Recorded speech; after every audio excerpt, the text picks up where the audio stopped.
When I found my daughter locked in the basement, my girlfriend said she needed time to think. The officer saw her and radioed for backup saying, "That's my ex-wife. She's supposed to be in prison." The padlock was new. Industrial strength, the kind you'd use on a storage unit or a tool shed, not a basement door in a suburban house. I stood there staring at it, key ring in my hand, trying to understand why there was a lock on a door that had never been locked in the 8 years I'd owned this house. My daughter Sophie's backpack was on the kitchen floor, her shoes by the front door, but she wasn't answering when I called her name. Then I heard it. Faint, muffled, coming from below. Crying. My 7-year-old daughter was crying somewhere in the basement, and there was a brand new padlock preventing me from reaching her. "Allison!" I shouted up the stairs. "Why is there a lock on the basement door?" My girlfriend appeared at the top of the stairs, drying her hands on a dish towel, completely calm. Her expression didn't change when she saw me standing there with bolt cutters I'd grabbed from the garage. She needed some time to think about her behavior, Allison said, like she was explaining why she'd sent Sophie to her room. I gave her a timeout. A timeout, in a locked basement. My hands were shaking so badly, I nearly dropped the bolt cutters. "You locked my daughter in the basement?" I asked, hearing my voice rise. "How long has she been down there?" Allison shrugged, like it didn't matter. "Maybe 2 hours. She was being disrespectful, talking back. I told her she could come out when she learned some manners." I cut the lock. The metal gave way with a snap that echoed through the house. The basement stairs were dark. I'd never installed a light switch at the top, never needed one because the basement was just storage, Christmas decorations, old furniture, nothing anyone spent time in. Sophie was at the bottom of the stairs, curled in a ball, sobbing. When she saw me, she scrambled up, threw herself at me, wrapped her arms around my neck so tight I could barely breathe. "Daddy, Daddy, please don't leave me again," she gasped between sobs. "Please, I'll be good. I promise I'll be good." Her whole body was shaking. She was ice cold despite it being June. I carried her upstairs, feeling rage build in my chest like a physical thing, hot and sharp and dangerous. I'd been dating Allison Crawford for 11 months. We met at a coffee shop in downtown Portland, one of those carefully orchestrated accidents that feel like fate. She'd been in line behind me. I'd paid for her latte without thinking about it. She'd smiled and asked if she could buy me one in return sometime. That sometime turned into dinner, then regular dates, then her staying over on weekends when Sophie was with my parents. Allison was perfect, patient, kind, great with kids. She was a freelance graphic designer, worked from home, had flexible hours. After 6 months of dating, when things got serious, she started spending more time at the house, bonding with Sophie, helping with homework, making dinner. Sophie seemed to like her, never complained, never said anything negative. I thought I'd gotten lucky. Found someone who understood that I came as a package deal with my daughter. Sophie's mom died when she was 3. Cancer. Fast and brutal, 10 months from diagnosis to funeral. I'd been a single dad for 4 years, navigating parenthood alone, learning to braid hair from YouTube videos, and attending every school event and doctor's appointment while maintaining my job as a civil engineer for the county. It was exhausting. Lonely. So when Allison came into our lives and seemed genuinely interested in both of us, I'd been grateful, relieved, maybe too relieved to notice the signs. Looking back, there were red flags, small things I'd rationalized away because I wanted this to work. 3 months ago, I'd come home to find Sophie sitting at the kitchen table, staring at an untouched plate of food. "She's been difficult about eating lately," Allison had explained. "I told her she can't leave the table until she finishes." The food was cold. Sophie had been sitting there for over 2 hours. I'd gently suggested that might be a bit excessive, and Allison had laughed it off, said she was just trying to help establish good habits. I'd let it go. Last month, I'd noticed Sophie had stopped talking as much. She used to chatter constantly, tell me about her day, her friends, what she learned at school. Suddenly, she was quiet, withdrawn. When I asked if everything was okay, she'd nodded, wouldn't meet my eyes. I'd asked Allison if she'd noticed anything. "She's 7, Allison had said. "Kids go through phases. She's fine." 2 weeks ago, I'd found a bruise on Sophie's arm. Dark purple, the size of a thumbprint. When I asked how it happened, Sophie had frozen, looked at Allison, then mumbled something about falling at recess. The school would have called if she'd been injured at school. I knew that. But I'd wanted to believe it, so I did. Yesterday, Sophie had wet the bed for the first time in 3 years. She'd been hysterical, begging me not to tell Allison, saying she was sorry, that she'd be better.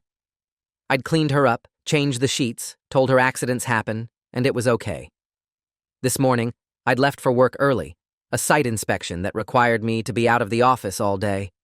I'd texted Allison around noon to check in. She'd said everything was fine, Sophie was doing homework, they'd have dinner ready when I got home at 6. It was now 6:23 p.m. Sophie was wrapped around me like she was afraid I'd disappear if she let go. Allison stood in the kitchen, arms crossed, that same calm expression on her face. "You're overreacting," she said. "A timeout in the basement isn't abuse. My parents did it to me all the time. It teaches discipline." My phone was in my hand before I consciously decided to call anyone. I dialed 911, told the dispatcher my daughter had been locked in a basement by my girlfriend for hours. They said an officer would be there in 10 minutes. Allison's expression finally changed. Not to fear or regret, to anger. "Are you serious right now?" she hissed. "You're calling the police? On me? After everything I've done for you and your daughter?" The officer arrived in 8 minutes. Patrol car pulling into my driveway, lights off but engine running. Officer David Grayson, according to his name tag, maybe 45, built like someone who'd played football in high school and stayed in shape. He approached the door with the standard cop wariness, hand resting casually near his belt. I let him in, started explaining what happened. Sophie still hadn't let go of me. Officer Grayson looked at her, at the bolt cutters on the floor, at the cut padlock, then at Allison standing in the kitchen. His face went white, completely white, like he'd seen a ghost. He took 2 steps back, hand moving to his radio.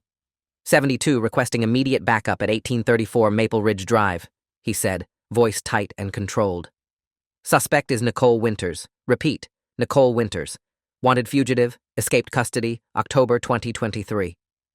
Nicole Winters, not Allison Crawford. The woman I'd been dating for 11 months, who I'd let into my home, around my daughter, wasn't who she said she was. Officer Grayson kept his eyes locked on her, hand now on his weapon. "Nicole," he said, and his voice had an edge I couldn't identify. Not quite anger, not quite fear, something darker. "Or should I call you Allison now? How many names have you used since you escaped?" Allison, Nicole, whoever she was, smiled. It was a terrible smile, cold and sharp. "Hello, David," she said. "It's been a while." "You know her?" I asked, arms tightening around Sophie. Officer Grayson nodded, not taking his eyes off Nicole. "She's my ex-wife," he said. "And she's supposed to be serving 15 years at Coffee Creek Correctional Facility for aggravated assault and child endangerment." The floor felt like it was tilting. Child endangerment. I looked down at Sophie, at her tear-stained face, at the way she was shaking, at the bruise on her arm I'd let myself ignore. "What did she do?" I asked. Officer Grayson's jaw clenched. "She put our son in the hospital. Twice. The second time, he had a skull fracture and 3 broken ribs. She claimed he fell down the stairs. The medical examiner said the injuries were inconsistent with a fall. She was convicted in 2021, sentenced to 15 years. She escaped during a work release program 2 years ago. We've been looking for her ever since." Nicole laughed, actually laughed. "That little brat deserved what he got," she said, and there was no pretense now, no mask of the caring girlfriend, just venom. Always whining, always needing something, just like this one. She gestured at Sophie. "You spoil her, Kevin. She needs structure, discipline, real consequences for her behavior." 2 more patrol cars pulled up outside. Officers poured out, surrounded the house. Nicole was handcuffed within minutes, still smiling that terrible smile as they read her rights. "You have no idea what you've done," she said as they walked her past me. "That kid was going to grow up weak and pathetic, just like David's son. I was helping her learn strength." After they took her away, Officer Grayson, David, stayed. His hands were shaking slightly as he filled out the incident report. "I should have recognized her sooner," he said quietly. "But she's changed. Different hair, different weight, colored contacts, And I never thought she'd be stupid enough to stay in Oregon. He looked at Sophie, who'd finally fallen asleep on the couch, exhausted from crying. How long was she around your daughter? 11 months, I told him. His face went gray. You need to take her to the hospital, he said. Get her checked out. Nicole, she's careful. She knows how to hurt kids in ways that don't show immediately. My son. Before the skull fracture, there were months of smaller things. Bruises that could be explained away, mysterious illnesses, behavioral changes we attributed to other things. I took Sophie to Randall Children's Hospital at Legacy Emanuel. The pediatric emergency doctor, Dr. Rebecca Thornton, 23 years in pediatric medicine, examined Sophie thoroughly. Found more bruises, some fresh, some fading. Marks on her wrists consistent with being grabbed forcefully, signs of chronic stress, elevated cortisol levels, symptoms of trauma. Your daughter has been experiencing significant abuse, Dr. Thornton said, showing me photos they'd taken for documentation. Physical, emotional, psychological. The fact that she's been locked in a basement is extremely concerning. This wasn't a one-time incident. She filed a mandatory report with Child Protective Services. Within 2 hours, a CPS investigator named Monica Delgado, 16 years with the agency, was interviewing Sophie in a child-friendly room with toys and soft lighting. I waited outside, listening through the one-way mirror as my daughter, my 7-year-old baby, described months of abuse. How Allison, Nicole, would grab her hard enough to leave bruises when I wasn't looking. How she'd be sent to the basement for minor infractions, locked in the dark for hours. How she'd been denied meals as punishment. How Allison told her that if she told me, I wouldn't believe her, that I'd send her away, that she'd be all alone. She said my mommy left because I was bad, Sophie whispered, tears streaming down her face. That if I didn't behave, you'd leave too. Monica's expression was professionally neutral, but I could see the anger in her eyes as she documented everything. The detectives came next. Detective Amy Lawrence, Portland Police Bureau, Major Crimes Unit, 19 years on the force. She'd been part of the original investigation into Nicole's abuse of her son. We've been tracking Nicole Winters for 2 years, she said, pulling up files on her laptop.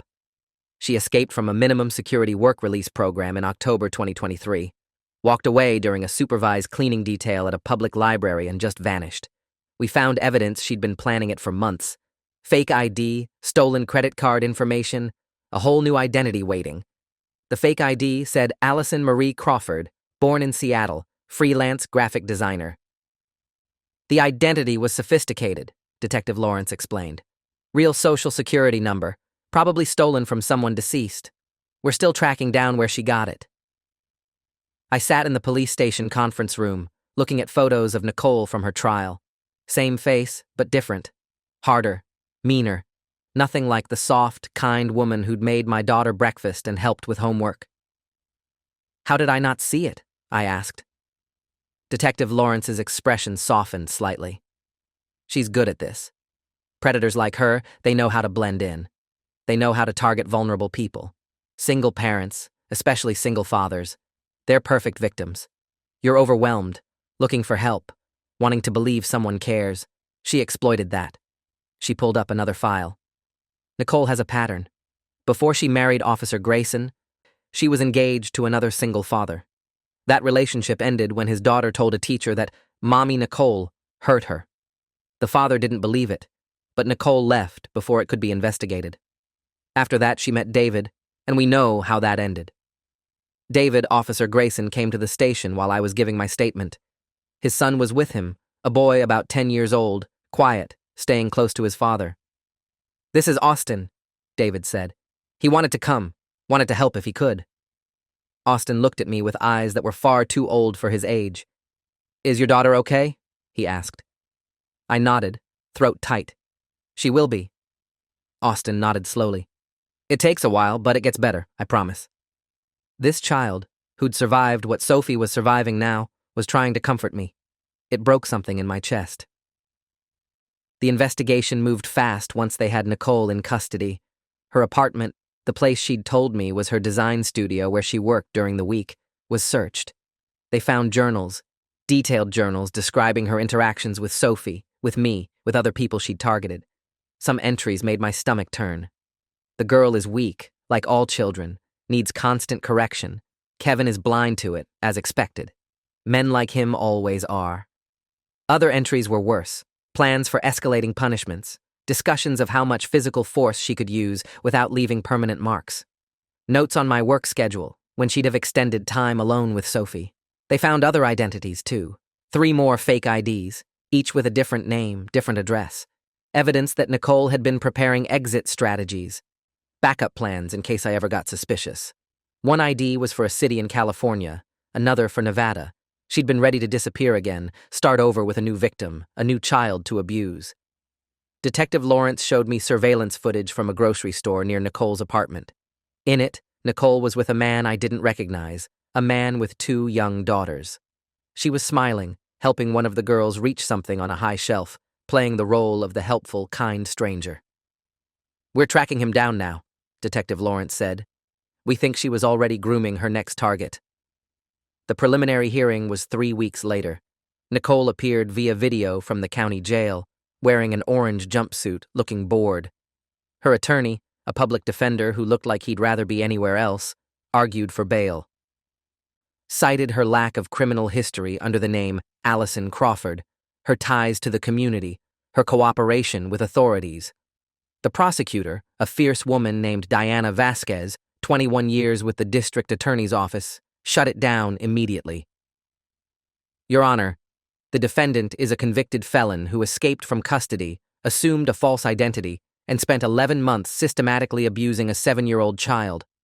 She has demonstrated a clear pattern of violence against children, a willingness to flee prosecution, and sophisticated skills in creating false identities. She is an extreme flight risk and a danger to the community, particularly to any children she might encounter."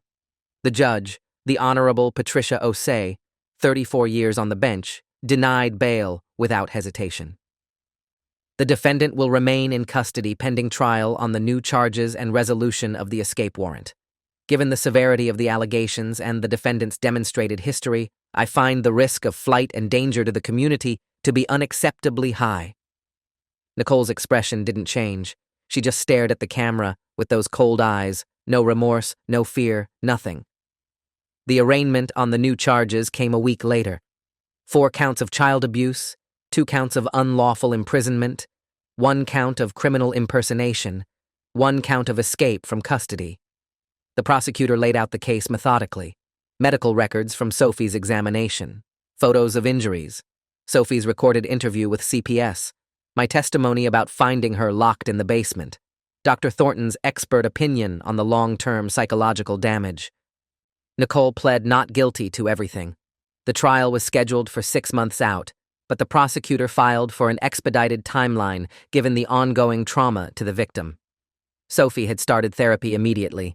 Her therapist, Dr. Nathan Rourke, Ph.D. in child psychology, 18 years specializing in abuse trauma, worked with her 3 times a week. I sat in the waiting room during sessions, listening to muffled sounds of Sophie crying, talking, sometimes screaming. "She's doing the work," Dr. Rourke told me after the first month. "It's going to be hard for a long time, but she's resilient. Kids are more resilient than we give them credit for." He paused. "You should consider therapy too. What you're experiencing, the guilt, the anger, the trauma of having been deceived so thoroughly, it's significant. You're a victim here too."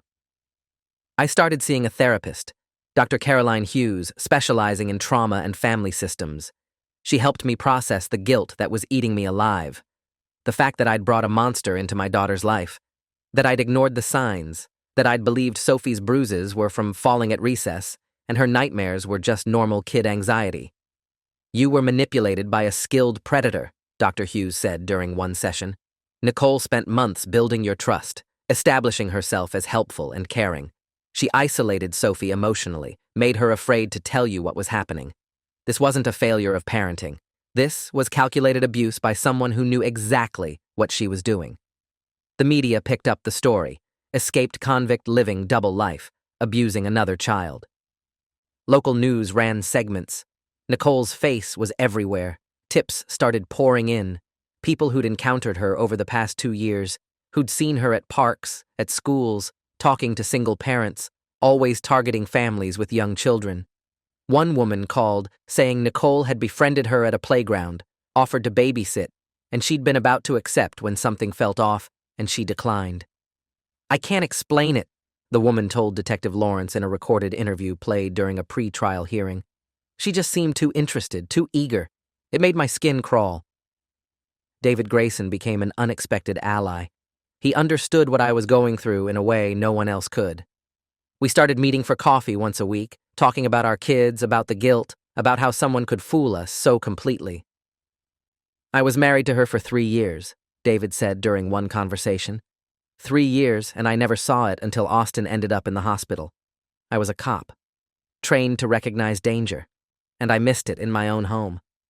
Austin and Sophie met a few times, supervised play dates where they played together, 2 kids who'd survived the same monster. They didn't talk about it much, just played. Sometimes that was enough. The trial started on a cold Monday in February. The courtroom was packed. Media, curious onlookers, victim advocates. I sat in the front row, Sophie staying with my parents because I couldn't expose her to this yet. Nicole was led in wearing a suit her attorney had provided, trying to look professional and harmless. The jury selection took 2 days. The prosecutor wanted people who understood child abuse, who wouldn't be swayed by Nicole's ability to seem normal and charming. The defense wanted anyone who might believe the prosecution was overreaching, that this was parenting gone wrong rather than systematic abuse. The prosecution's case was overwhelming. Dr. Thornton testified about Sophie's injuries, showed the jury photos that made several of them visibly ill. Monica Delgado from CPS testified about Sophie's interview, played portions of the recording where Sophie described being locked in the basement, being denied food, being grabbed hard enough to bruise. My testimony laid out the timeline, how I'd met Nicole, how she'd ingratiated herself into our lives, how I'd found Sophie locked in the basement. David testified about Nicole's history, about what she'd done to Austin, about her conviction and escape. Austin, now 11, testified too. The judge allowed it because the pattern was relevant. He was calm, matter-of-fact, describing injuries and fear and a mother who smiled while she hurt him.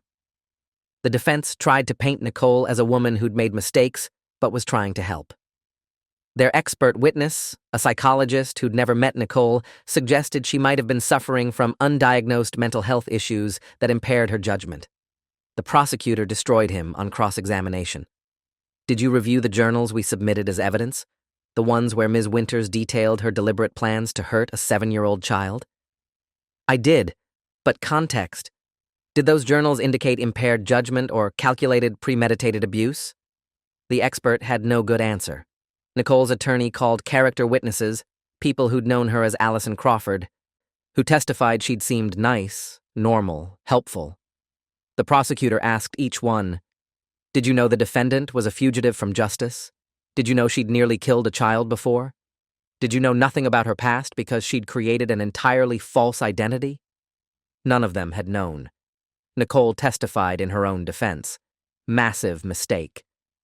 She tried to claim Sophie was a difficult child who needed firm discipline, that she'd only used the basement timeout once, that the bruises were from normal childhood accidents, that I was overreacting because I was an overprotective single father who couldn't handle anyone correcting my daughter.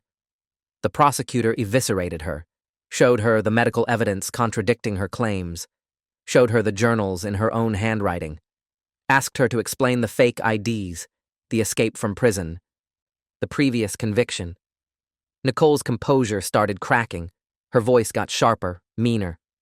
"That brat needed to learn respect," she snapped at one point, then seemed to realize what she'd said. "I mean, children need structure." Too late. The jury had seen the mask slip. Closing arguments took a full day.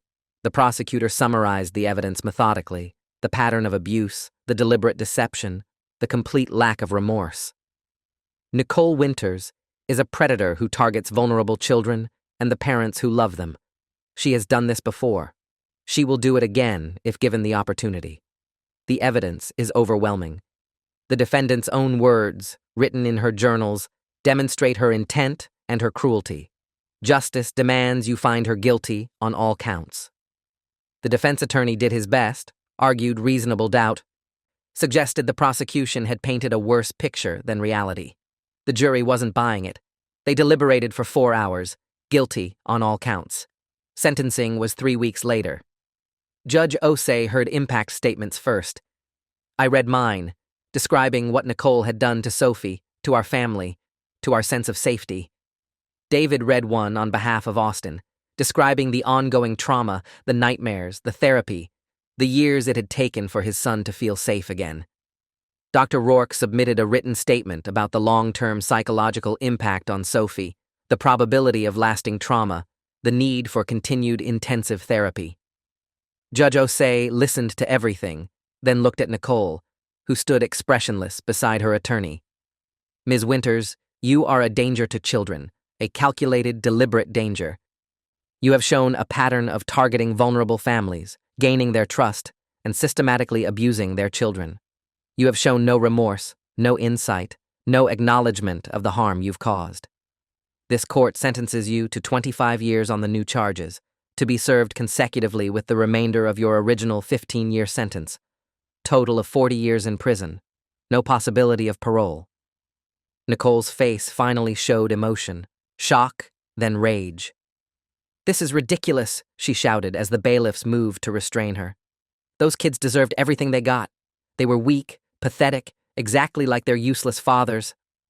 The bailiffs pulled her away, still screaming. The courtroom was silent. Judge Osei's gavel came down. "We are adjourned." I walked out into the February sunlight, feeling like I could breathe fully for the first time in months. My phone buzzed. Text from my mom. "Sophie wants to know if the bad lady is gone forever." I typed back, "Yes, baby, she's gone forever." 3 dots appeared, then disappeared, then appeared again. Finally, "Can we get ice cream?" I laughed, actually laughed, tears running down my face. "Absolutely, I'll be home in 20 minutes. Sophie's healing has been slow. A year later, she still has nightmares sometimes, still flinches when women she doesn't know speak sharply, still asks me periodically if I'm sure Allison isn't coming back. But she's laughing again, playing with friends, doing well in school. Dr. Rourke says she's making remarkable progress, that she's processing the trauma in healthy ways, that she's going to be okay. I started dating again recently, very slowly, very carefully. Anyone I see more than twice gets a full background check, courtesy of David, who's become one of my closest friends. I'm not sure I'll ever fully trust my own judgment again, but I'm trying. Sophie deserves to see that it's possible to heal, to move forward, to build something good after surviving something terrible. She's teaching me that every day, the strength it takes her to get up, go to school, trust people even a little bit after what Nicole did to her. It humbles me. She's braver than I'll ever be. Nicole Winters is currently housed at Coffee Creek Correctional Facility, same place she escaped from. They have her in maximum security now. No work release programs, no special privileges. She'll be eligible for parole when she's 73 years old. I hope she lives that long. I hope she spends every single day of those 40 years thinking about what she did and knowing she'll die in prison. But I also hope that eventually I stop thinking about her at all. Because that's when she'll truly lose. When the people she tried to destroy have healed enough that she's just a footnote in our story instead of the main chapter. Last week, Sophie brought home a drawing from art class. It showed 2 stick figures, one tall, one small, holding hands. Above them, she'd written in careful 7-year-old handwriting, "Me and Daddy, safe." I put it on the refrigerator next to her perfect spelling test and the photo of her at her 2nd grade recital. Evidence of a normal childhood, hard-won and precious. She's safe now. That's what matters. That's everything. If you made it this far, hit like. You've earned it.